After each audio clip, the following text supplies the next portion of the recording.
আপনি কি হাসতে চান তাহলে ফানি ভিডিওগুলো দেখেন। এই শুনছো, একটু পাটা টেপো তো, খুব ব্যথা করছে পাটা। কি যুগ এলো, বউ বলছে স্বামীকে পা টিপে দিতে। তা বলবো না? আপনার ছেলেই তো পা কাঁধে তুলেছিল, তার টেপার জন্য তো আমি ওকেই বলবো।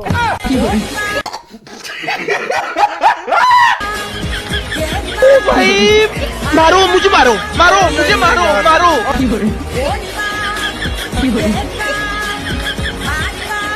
তুই যদি বাহাত দিয়ে দুটো ডিম ভাঙতে পারিস তাহলে আমি তোকে 1000 টাকা দেবো। হ্যাঁ বলিস কি? একদমই যে ঠিক ভাই। আছে।